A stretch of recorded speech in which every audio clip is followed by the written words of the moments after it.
किसी की एक विनय प्रार्थना आई है कि महाराज साहब 10 लक्षण पर्व चल रहे हैं, आप उसके लिए थोड़ा कुछ बताइए, कुछ बोलेंगे। दिगंबर धर्म में अभी पर्युषण पर्व चल रहे हैं, 10 लक्षणी पर्व। तो वो 10 लक्षणी पर्व में क्या होता है? ये पर्व मुख्य रूप से धर्म के 10 लक्षणों को प्रतिपादित करते हैं, यानी 10 लक्षणों का उत्सव मनाया जाता है इन 10 दिनों में। हर दिन एक धर्म का, यानी 10 प्रकार का जो धर्म है उसका हर रोज एक लक्षण बताया जाता है, उसको प्रतिपादित किया जाता है। विशेष रूप से पूजा की जाती है, स्वाध्याय किया जाता है, तप किया जाता है, उपवास और धार्मिक अनुष्ठान। यानी 10 के 10 दिन, जैसे अभी 8 दिन के पर्युषण पर्व मनाए ना संवत्सरी तक, तो इसी तरह से मतलब देखिए, करने की क्रियाएं भिन्न हो सकती हैं मगर लक्ष्य एक है। नमोकार मंत्र एक है, 24 तीर्थंकर भगवान एक है, आराधना, स्वाध्याय, आत्मा की साधना, सब कुछ एक है, लेकिन करने की क्रियाओं में कुछ भिन्नता हो सकती है, लेकिन जो लक्ष्य है वो सबका एक ही है, मोक्ष। तो ये जो 10 लक्षण धर्म क्या है? 10 लक्षण धर्म के 10 लक्षण है। तो सबसे पहले जैसे ये धर्म आया, 10 लक्षण धर्म। हम सब कहते हैं कि धर्म को जानो, धर्म को जानो, लेकिन महापुरुष कहते हैं कि पहले अधर्म को जानो। क्या? पहले पाप के बारे में जान लो, क्योंकि जब जानोगे ना कि उससे क्या हानि है, अधर्म क्या है, अधर्म को जान लोगे तो धर्म अपने आप ही होना शुरू हो जाएगा। पाप को जान लोगे तो पुण्य अपने आप ही प्रारंभ हो जाएगा। अहंकार को जान लोगे कि इसके दुष्परिणाम क्या है, अधर्म के दुष्परिणाम क्या है, पाप के दुष्परिणाम क्या है, तो अपने आप ही हम धर्म में प्रवेश कर जाएंगे। इन 10 दिनों में वो भी धर्म में प्रवेश करते हैं जो साल भर कुछ भी नहीं करते, उनका भी मन बन जाता है। तो पहला लक्षण है उत्तम क्षमा। अभी क्षमा की बात तो हम सब ने की है। उत्तम क्षमा किसको कहते हैं? उत्तम क्षमा क्या है पता है आपको? हम सभी ने संवत्सरी पे क्षमा याचना की, क्षमा मांगी। क्षमा धर्म की आराधना, सभी जीवों के प्रति उत्तम क्षमा का भाव रखना, सभी जीवों के प्रति। वो कैसे रखा जाता है? हम तो उससे क्षमा मांगते हैं कितनी बार तो जो हमारे सामने बलवान खड़ा है, जिसके सामने हम कमजोर पड़ जाते हैं ना, तो जल्दी से उससे क्या मांग लेते हैं कि उसके कारण हमारा कोई काम ना रुक जाए। अगर थोड़ी क्षमा याचना उससे कर लेंगे तो पता नहीं जीवन में वो बड़ा आदमी है कब काम आ जाएगा। क्षमा भी आजकल तो स्वार्थ के रूप में ही हो गई है। उत्तम क्षमा क्या है? सब जीवों के प्रति क्षमा, उत्तम क्षमा का भाव कैसा है? एक संत हर रोज एक गली से निकलते थे। रोज का कार्य था, शौच आदि कहीं भी वो जाते थे अपने कार्य के लिए, तो उस गली से निकलते थे। तो उसी गली में एक महिला रहती थी। वो क्या करती, अपने घर का सारा कचरा लेकर रोज उस संत के ऊपर डाल देती और 2-4 गालियां भी देती। ऐसे भी लोग होते हैं। संत ने कुछ कहा नहीं, लेकिन उसके दिल में क्या भाव उठता कि अपने घर का सारा कचरा इकट्ठा करती और उस संत के सिर पे डाल लेती। उनकी तरफ से कोई प्रतिकार नहीं, वही मस्ती की चाल और चलते चले जाते। रोज का काम था। एक दिन क्या हुआ, जब वो वहां से निकले तो कचरा उनके सिर पे आया नहीं। चले गए। दूसरे दिन आए तब भी नहीं। अब उन्होंने सोचा क्या हो गया, रोज तो कचरा डालती थी, 2-4 गालियां भी सुनाती थी। उन्होंने क्या किया, उस घर के अंदर गए, सीढ़ियां चढ़े तो देखा जो महिला कचरा फेंकती थी वो बिस्तर पर लेटी हुई है। संत ने उसको हाथ लगाया तो वो आग की तरह तप रही थी। कई दिन से उसको ज्वर था, बहुत तेज बुखार था। संत वहां बैठ गए, जल लिया, पानी की पटियां करने लगे। उसके हाथ जुड़ गए, उठकर बैठ गई, जोर जोर से रोने लगी, चरणों में गिर गई। ये क्या, मुझे माफ कर दो, मुझे क्षमा कर दो, मुझे क्षमा कर दो, मुझे क्षमा कर दो। मैंने आपके लिए इतना बुरा किया और आपने मेरे लिए इतना अच्छा भाव, इतना अच्छा किया। मैं बहुत पापी हूं, मैं दुष्ट हूं, मैं धिक्कारने योग्य हूं, मैं नफरत करने योग्य हूं, मुझे क्षमा कर दो। संत मुस्कुराकर कहने लगे कि मैंने तो तुम्हें क्षमा कब का कर दिया था, लेकिन वो क्षमा आज तुम्हारे पास पहुंची है। मैंने तो तुम्हें क्षमा कब का कर दिया था, लेकिन वो क्षमा तुम्हारे पास आज पहुंची है। ये कौन सी क्षमा है? उत्तम क्षमा। तो 10 लक्ष्मी पर्व में पहला जो दिन मनाया जाता है वो कौन सा है?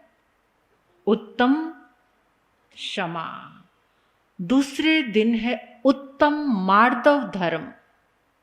पहले दिन उत्तम क्षमा धर्म और दूसरे दिन उत्तम मार्दव धर्म। मार्दव किसको कहते हैं? किसको कहते हैं पता है?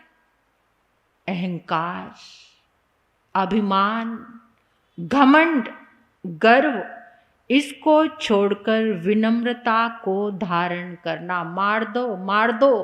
किसको? जो सिर उठाकर तुम्हें जीने नहीं देता उसको मार दो, मार दो धर्म। यानी मारने वाला धर्म किसको? अहंकार को मारना। जब ये अहंकार मरेगा तभी विनम्रता आएगी, इसके साथ विनम्रता कभी आ नहीं सकती। विनम्रता से जीवन आगे बढ़ता है। जिसके जीवन में विनय नहीं उसके जीवन में कोई गुण नहीं आ सकता। जब तक तुम विनय से लचीले, नमंती फलिनो वृक्षा नमंती गुणिनो जना, शुष्कास विरखाश मूर्खाश न नमंती कदाचन। फलों वाले पेड़ झुक जाते हैं, फलों वाली जो डालियां झुकी होती हैं। मूर्ख व्यक्ति और सूखा पेड़, जो सूखा होगा, सूख चुका है, जिसके ऊपर ना टहनियां हैं ना पत्ते हैं, वो क्या झुकेगा? फलों वाला ही तो झुकेगा जिस पर फल फूल पत्ते, जो गुणों से भरा हुआ है। गुणों के फल जिसके जीवन में हैं वो ही झुकता है। एक बार एक टीचर ने बच्चे से पूछा कि ये जो पुरुष लोग होते हैं उनके नाक के नीचे मूंछ क्यों है? टीचर ने क्या पूछा? पुरुषों के नाक के नीचे क्या है? ये मूंछें क्यों है? वो बच्चा कहने लगा कि सर, जब आप हमें पढ़ाई कराते हैं ना, जब आप हमें पढ़ाते हैं तो उसमें जो भी इम्पोर्टेंट लाइन आती है या जो इम्पोर्टेंट चीज़ आती है आप उसको अंडरलाइन करा देते हैं। क्या करा देते हैं? अंडरलाइन कर देते हैं। तो पुरुष के चेहरे पर नाक सबसे क्या है, इसलिए इसको क्या किया हुआ है? इसको अंडरलाइन किया हुआ है। यानी इस नाक के लिए, मैं अपनी नाक के लिए, मैं अपनी नाक क्या, अरे तूने मेरी नाक कटवा दिया। सबसे बड़ा अहंकार जब इंसान करता है तो किसका? मेरी नाक का सवाल है। तो ये जो हमारे जीवन में इस नाक के लिए लड़ने वालों, सारी लड़ाइयाँ समाप्त हो जाएंगी जब इंसान जीवन में मार्दव धर्म को अपना लेगा, यानी अहंकार को समाप्त कर देगा। जब अहंकार समाप्त हो जाएगा तो जीवन में सारे गुण दौड़ दौड़ कर आएंगे। जब तक जीवन में अहंकार है, देखो कितना अच्छा सीक्वेंस है। पहले क्षमा आई तो अहंकार गलना, जब क्षमा प्रकट होती है तो अहंकार गलना शुरू हो जाता है, अहंकार मिटना। क्षमा का भाव जागते ही अहंकार गिर जाता है, मर जाता है, बढ़ जाता है। इतना अच्छा इस 10 धर्म का एक इतना सुंदर सीक्वेंस बना हुआ है। और तीसरा जो दिन था वो था आर्जव धर्म। आर्जव किसको कहते हैं? आर्जव कहते हैं सरलता को, एकदम सरल, जिसकी कथनी और करनी एक जैसी होती है, सीधी वाणी, सीधा चलना, जिसको कहते हैं हम इजीनेस। क्या कहते हैं? जीवन कैसा जीना? इजीनेस, सरलता से भरा हुआ। जो सरल होते हैं उन्हें सिद्ध गति मिलती है, और जो तिरछे होते हैं उनको त्रियंच गति मिलती है। जो तिरछी बातें करते हैं ना, टेढ़ी मेढ़ी, उसको कई बार कहते हैं ना, अरे वो ऐसा है, बिल्कुल जलेबी की तरह है। कितनी तरह से टेढ़ी मेढ़ी होती है वो जलेबी की तरह टेढ़ा है बिल्कुल, यानी वक्र जिसके। और आज का जो जीवन है इंसान का, वो वक्रता से ही चल रहा है। कथनी और करनी में बहुत अंतर है। आज इंसान स्टेटस सिंबल, सबसे जीवन लाइफ स्टाइल का एक यही सबका लोगो बन गया है। अंदर से चाहे खोखले हैं, लेकिन स्टेटस अच्छा बनाना, स्टेटस अच्छा होना चाहिए। यानी दोहरा जीवन, फेक कल्चर। अब कौन सा कल्चर आ गया है? बिल्कुल फेक कल्चर, बनावट। जीवन में किसी तरह का भी सरलता का भाव नहीं। इसलिए कहते हैं जीवन सरल तब बनता है जब तुम बच्चे के जैसे बन जाते हो। बच्चा कितना सरल होता है, वो रोते रोते भी हंसने लग जाता है। सिर्फ उसी के पास होती है ये एक चीज़, बच्चे के पास। जब वो बड़े, हमारी जो उम्र हो जाती है ना, आप किसी के पास भी ये सुंदर सीन नहीं देख पाओगे कि बच्चा रो भी रहा है और हंस भी रहा है। वो इतना सरल होता। कितनी सरलता! एक बार एक दोस्त आया घर पे, और जो दूसरा उसका दोस्त था घर में था, वो मिलना नहीं चाहता था। उसने अपने बच्चे को कह दिया, बेटा जाकर कह दो पापा घर पे नहीं है। बच्चा बाहर गया, कहता अंकल पापा कहते हैं कि पापा घर पे नहीं है। पापा कहते हैं कि पापा घर पे नहीं है।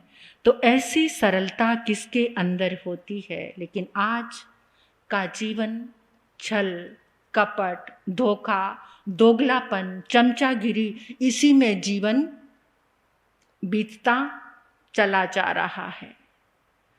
ये तीसरा धर्म कौन सा? आर्जव धर्म। यानी तुम सरल हो जाओ, जो कह रहे हो अंदर भी वही होना चाहिए। तुम्हारी चाल सीधी रहेगी तो तुम सीधे अंदर उतर जाओगे। तुम्हारे क्रियाकलाप सीधे रहेंगे तो तुम, और इंसान का कल्याण तभी हो सकता जब जो सीधा होगा वही अंदर उतरेगा। कहते ना, भीतर उतरो, भीतर जाओ, भीतर जाओ। भीतर कौन जा सकता? जो सीधा सरल।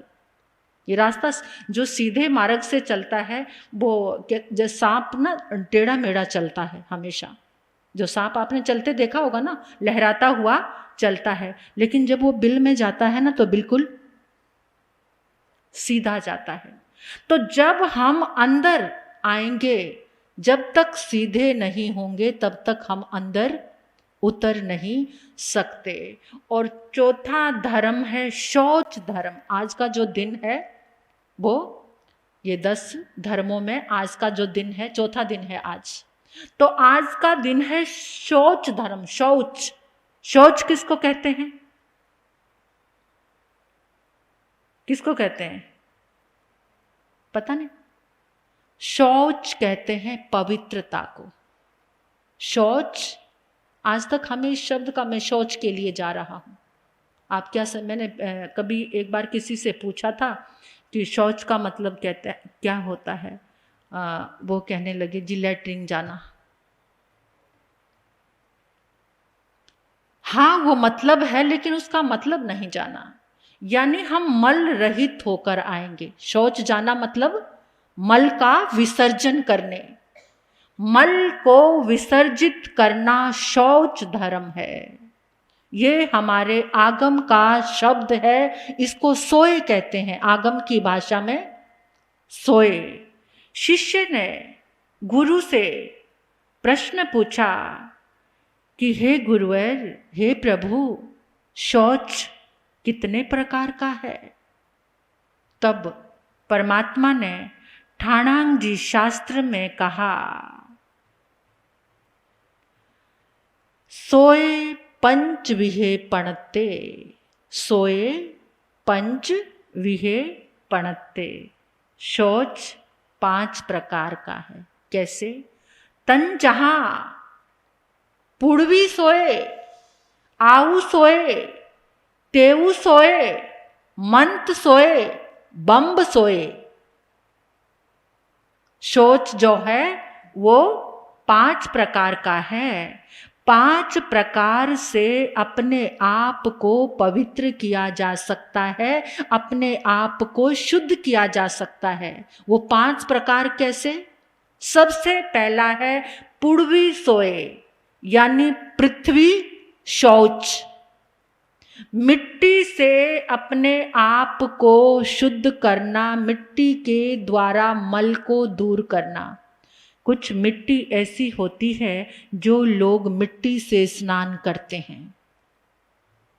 मिट्टी से ये मड स्नान देखा होगा ना, अब कीचड़। वो लोग अपने बीमारियों को दूर करने के लिए क्या करते हैं? मड से, कीचड़ से स्नान करते हैं। तो वो क्या है, पहले के जो लोग होते थे वो जिस समय मल दूर करके आते थे, यानी बाहर बड़ी शंका के लिए जाते थे, तो जिस समय मल से रहित होकर आते थे तो अपने हाथों को मिट्टी से धोते थे। उससे प्राण ऊर्जा मिलती थी और उससे मिट्टी में इतनी ताकत होती, उससे कोई बैक्टीरिया आपके हाथों पे नहीं रह सकता। आज तो ये नए जमाना, अंग्रेजों के बच्चे सभी बने हुए हैं। तो पहले जो भारत की संस्कृति थी उसमें क्या करते थे?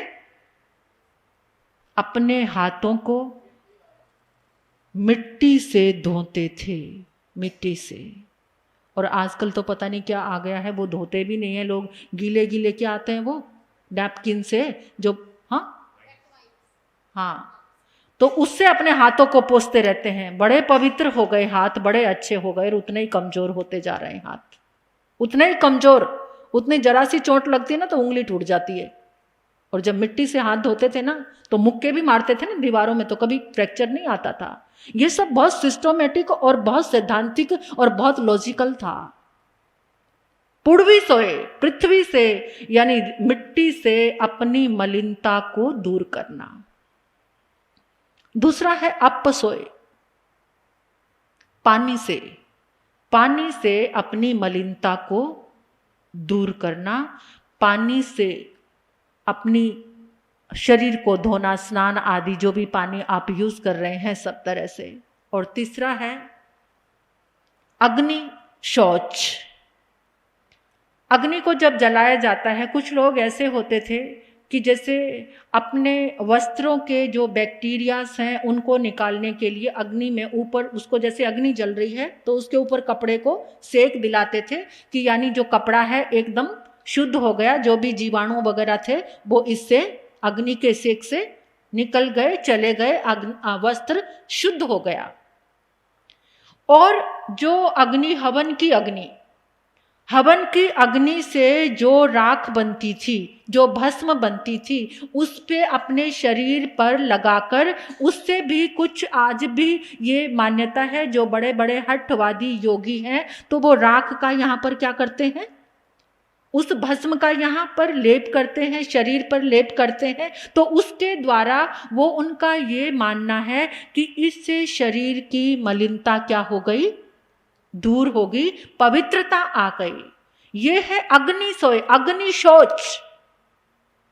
चौथा है मंत्र सोए, मंत्र शौच, मंत्र के द्वारा शुद्धिकरण, अपने विकृत मन का, अपने मन को निर्विकल्प करना, अपने मन के संकल्प विकल्पों को, आवेग संवेगों को मंत्र के द्वारा मन को शुद्ध करना, पवित्र करना, पवित्रता की ओर आगे बढ़ना, ये क्या है?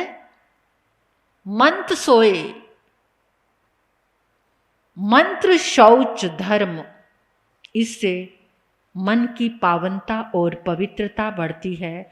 पांचवा है बम्ब सोए, ब्रह्मचर्य शौच, ब्रह्म आत्मा का रिश्ता है, ब्रह्मचर्य का संकल्प लेकर, यानी जितने भी इंद्रियों की कामनाएं हैं, इंद्रियों की इच्छाएं हैं, उनसे अलग हटकर, ब्रह्मचर्य क्या है? ब्रह्मचर्य इंद्रियों की जो इच्छा है उस कामना से अलग हटकर आत्मा में वास करना, ये ब्रह्मचर्य है। आंखें क्या चाहती हैं? जो सुंदर लग रहा है उसे छू लूं। कान क्या चाहते हैं? जो प्रिय लग रहा है उसकी आवाज सुन लूं। नासिका क्या चाहती है? जो सुगंध प्रिय है उसको सूंघ लूं, उसको ग्रहण कर लूं। ये देह, ये स्पर्श इंद्री क्या चाहती है? जो मेरा प्रिय है, कांत है, उसका स्पर्श कर लूं, उसका आलिंगन कर लूं, उसको स्पर्श कर लूं। तो जब इन इंद्रियों की कामनाओं से, इच्छाओं से हटकर ब्रह्म यानी आत्मा के नजदीक आना, ज्ञाता दृष्टा भाव में प्रवेश करना, ये है बम्ब सोच, ब्रह्मचर्य शौच। तीन जो हैं वो तो द्रव्य शौच हैं। कौन से? मिट्टी, पानी और अग्नि, ये तीन क्या हैं? ये द्रव्य शौच हैं।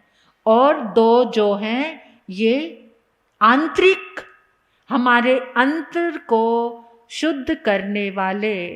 तो अब हमारा शुद्धिकरण चल रहा है इतने मंत्र जाप से। मंत्र सोए, मंत्र शौच, भक्तामर की जो हमारी आराधना चल रही है, इससे हमारा शौच धर्म गतिमान हो रहा है।